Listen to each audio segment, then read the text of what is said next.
मित्रों, वैदिक ज्योतिष केंद्र में आपका स्वागत है। आज हम बात करने वाले हैं सूर्य प्लस केतु, यानी सूर्य केतु एक साथ किसी भी भाव में जब बैठते हैं तो उनका क्या फल होता है जन्म कुंडली जन्मांक चक्र में। कहीं ना कहीं आपके या किसी के कुंडली में सूर्य और केतु एक साथ बैठे होंगे तो पहली बात तो ये मान लीजिए कि इनके बैठने मात्र से ही ग्रहण योग का निर्माण होता है।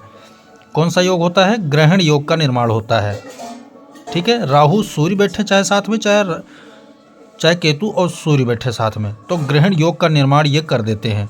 अब चूंकि ग्रहण योग बन जाता है तो जाहिर सी बात है बाधा उत्पन्न करेगा ही करेगा, लेकिन नुकसान और हानि लाभ का इनका एक मापदंड पैमाना होता है। हर ग्रहों का अपना अपना एक स्थित परिस्थिति के अनुसार पैमाना होता है। क्या होता है पैमाना, उसके बारे में जानकारी हम कैसे देंगे। तो सबसे पहले इन दोनों के जो ग्रहण योग हैं उनका का फल रहने वाला है, उसको आप समझ लीजिए।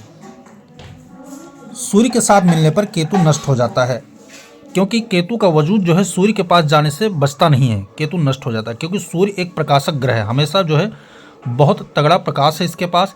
कोई भी ग्रह इसके पास जाता है तो वो अस्त हो जाता है। इसी प्रकार जब केतु इसके पास जाता है तो वो क्या कर जाता है? नष्ट हो जाता है। राहु नहीं नष्ट होता है। ठीक है, केतु इसके पास जब जाता है तो वो क्या करेगा? वो शून्यमय हो जाएगा केतु। ठीक है, केतु के जो प्रभाव हैं वो शून्यमय हो जाते हैं। सूर्य की ओर मुख करके कुत्ते का भौंकना अशुभ होता है।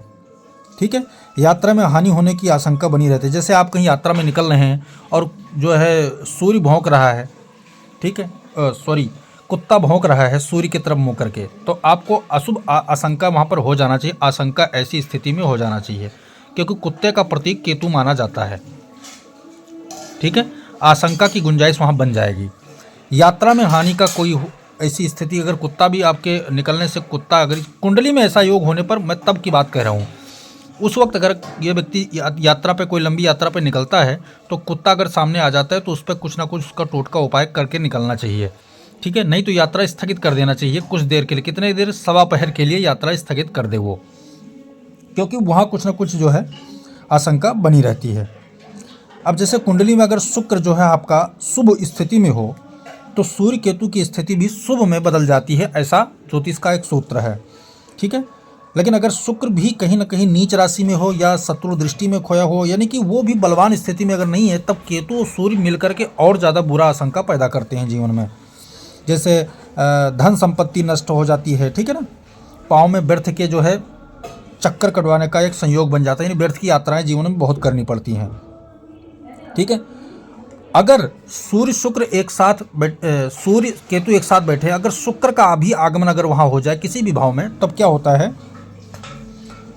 तो शुक्र पापी ग्रह सूर्य क्रूर ग्रह में आता है, बैठा हो तो उस घर, ग्रह और वस्तुओं को बर्बाद करने का पूरी तरह काम करेगा। जैसे मान लिया पहले घर में अगर आ जाए तो शुक्र अगर यहाँ आ जाता है तो क्या करेगा? इसके घर को, यानी ये दोनों सरेंडर हो जाएंगे यहाँ पर, और शुक्र क्या करेगा? बर्बाद की स्थिति में कार्य करेगा। अलग जगह पर अगर शुक्र बलवान है तब इनको मजबूती मिलेगा, अब खुद को भी मजबूती देगा शुक्र। तो ये लॉजिक यहाँ पर काम थोड़ा करता है। ठीक है, तो ये स्थिति रहने वाली है। खासकर ये जो है ग्रहण योग जो है सूर्य केतु या राहु केतु के साथ बने सूर्य का स्थिति, तो वो अच्छा फल नहीं देता है, लगभग खराब है। और विशेषकर अशुभ की अगर हम कल्पना करें, गणना करें कि इनका क्या अशुभ फल हो सकता है, तो उसका जो कारण है, जैसे कि सूर्य आपका मंदा हो जाएगा। और सूर्य क्या देता है? तेज देता है, आत्मा का कारक होता है, पिता का कारक होता है, सरकारी काजों का कारक होता है, तो वो मंदा हो जाएगा। यात्रा में हानि का योग होगा। ठीक है, दूसरों की सलाह पदभ्रष्ट करेगी, दूसरों का संगति जो है आपको नुकसान करेगा। हानि लाभ यहाँ देखकर विचार करके संगति करना चाहिए। स्वयं की उत्पन्न बुराइयाँ जो है, यानी कि खुद के द्वारा जो कमियाँ हैं ना, वो क्या है? पतन का कारण बन जाएंगे आपका। जातक का पुत्र में जो होगा वो अपने करियर को लेकर बहुत ज़्यादा परेशान होगा, क्योंकि संतान का कारक भी केतु कहीं ना कहीं बन जाता है ज्योतिष के अनुसार। और परिवार के लोग बदजुबानी करेंगे, ऐसा जो है स्थिति परिस्थिति बन जाता है, कहीं ना कहीं यह है। अब हम भाव की बात कर लेते हैं। अगर पहले भाव में सूर्य केतु एक साथ बैठे तो आपको करेगा क्या? मस्तिष्क में जो है आपके जो है मस्तिष्क को प्रभावित करेगा। ये मस्तिष्क में प्रभावित करेगा। क्या प्रभावित करेगा? बुराइयों को आप पकड़ना चाहेंगे, बदजुबानी हो जाएंगे आप। ठीक है ना, विचार आपके गलत हो जाएंगे। दूसरे भाव में इनका बहुत बुरा फल बताया गया है सूर्य केतु का। क्या बताया गया है? मामा खानदान, ठीक है, और संतान, ये तीनों कहीं ना कहीं बर्बादी की स्थिति पे पहुंच जाएंगे। तो दूसरा घर इनका बहुत ज़्यादा बर्बाद की स्थिति में बताया गया है। अब यहाँ चूंकि शुक्र की राशि भी पड़ जाती तो और ज़्यादा बर्बादी की स्थिति बनेगी, ठीक है। और गुप्त रोग कोई होने की आशंका बन जाती है जीवन में। यह सब जो है सूर्य केतु की स्थिति में है। पत्नी रोगी हो जाती है, सप्तम भाव में होगा तो पत्नी रोगी बना देगा, मोटी हो जाएगी आपकी धर्मपत्नी, और स्थूल शरीर के कारण उनके जो है इस परेशानी होगी। तो चलिए 12 भाव में इनका डिटेल से चर्चा करते हैं क्या होगा कहाँ पे। तो ये बुराई जब भाव अनुसार काम करेगी तो कैसा काम करेगी। मैंने पहले भाव के बता दिया कि मस्तिष्क रूपी रोग आपको देने का। यहाँ पर क्या होगा, मामा, परिवार, कुटुंब और कमाई में और संतान में बाधा उत्पन्न करेगी। यही स्थिति यहाँ पर भी है और यहाँ पर भी लागू होगा। यहाँ पर भी मस्तिष्क संतान को और शिक्षा आदि में प्रभावित करेगा। और यहाँ पर मामा, शत्रु आपके ऊपर हावी रहेंगे, बहुत ज़्यादा घात पहुँचा सकते हैं शत्रु छठे भाव में आने पर। चतुर्थ भाव में शुक्र का कारक और चंद्रमा का कारक होने के कारण डबल ग्रहण योग का निर्माण होता है यहाँ पर। तो यहाँ क्या करेगा, भूमि भवन वाहन संबंधी आपको परेशानियाँ होंगी। क्या होंगी, अचानक आपके घर में जो है आग लगना, अचानक घर गिरना, टपकना, ठीक है, वाहन एक्सीडेंट, दुर्घटना आदि का। तो चतुर्थ भाव में जो घटना घटेगी वो लगभग अष्टम भाव में यही घटना घटने वाली है। परंतु यहाँ पर थोड़ा क्या है, सुरक्षा प्रदान करेगा केतु, क्योंकि वृश्चिक राशि में केतु को हम सही मानते हैं। और यहाँ पर भी केतु आपको अच्छा फल ही देने का काम करेगा सूर्य के साथ में। तो दो भावों में अच्छा रहने वाला है केतु और सूर्य की स्थिति। बाकी लगभग सारी स्थितियों में कहीं ना कहीं आपके लिए हानिकारक योग। तो यहाँ भी हानिकारक योग, यहाँ अतिशय हानिकारक योग, यहाँ भी हानिकारक, यहाँ भी हानिकारक, यहाँ भी हानिकारक योग, यहाँ भी हानिकारक योग। यहाँ हमने कहा कि पत्नी आपकी रोगी होगी, ठीक है, और पत्नी आपकी रोगी बेसुध हो जाएगी, पत्नी डिप्रेशन में चली जाएगी, मोटी होने का रोग चला जाएगा, पानी बढ़ जाएगा शरीर में, ऐसा रोग आपको दे देगा। यहाँ पर स्थितियाँ सही हैं, यहाँ पर स्थितियाँ सही हैं, और यहाँ पर जो स्थितियाँ हैं प्लस माइनस में रहने वाला है।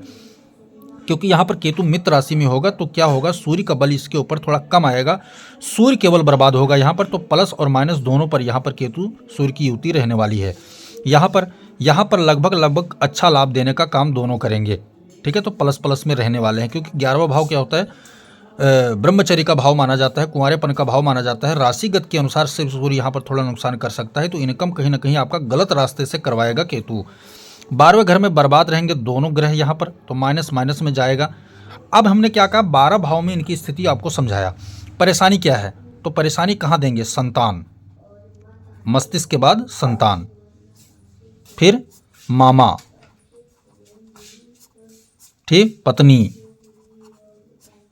फिर व्यापार, व्यापार कह लो या रोजगार। किसका व्यापार, रोजगार, आपसे ज़्यादा आपके पुत्र का, ठीक है, करियर चौपट होने का इसमें शंका रहता है। दूसरा क्या होता है, जो संगति होगा, किसी का भी संगति होगा वो आपको बर्बाद करने के लिए ही होगा। खुद का व्यवहार, खुद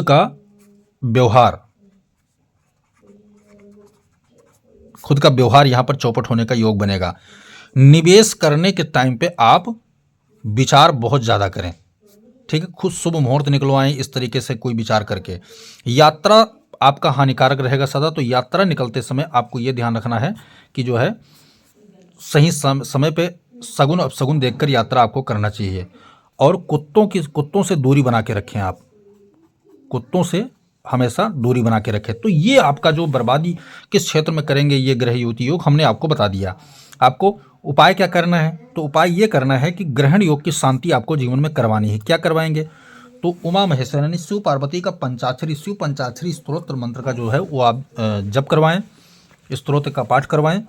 और जो है शिव महिम्न स्तोत्र आता है उसका पाठ करवाना है, और शिव पंचाक्षरी बीज मंत्र जो शिव जी का होता है उसका जाप करवाना है। दशांश होम आहुति लगवा करके इनकी शांति की जा सकती है।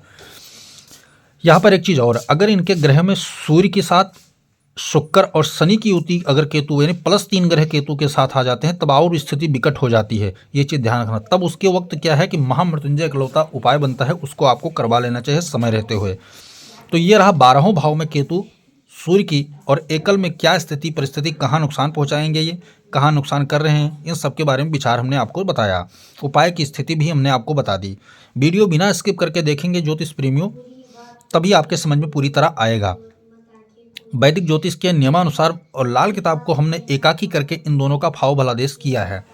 यहाँ पर हमने एक चीज़ तुमको एक्स्ट्रा तौर पर बता दूं, यहाँ राशि का मापदंड इन दोनों ग्रहों पर लागू नहीं हुआ। क्योंकि अगर राशि का मापदंड लागू होता तो कहीं ना कहीं कोई का स्वराशि है, कोई की उच्च राशि है, कोई का, क्योंकि केतु सूर्य और राहु सूर्य की जब स्थिति आती है तो सूर्य बर्बाद होता है वहाँ, ठीक, कोई नष्ट होता है, कोई बर्बाद होता है, तो वहाँ पर कोई राशियों का मापदंड नहीं, भाव अनुसार वो नुकसान और हानि आपको पहुँचाएंगे ही पहुँचाएंगे।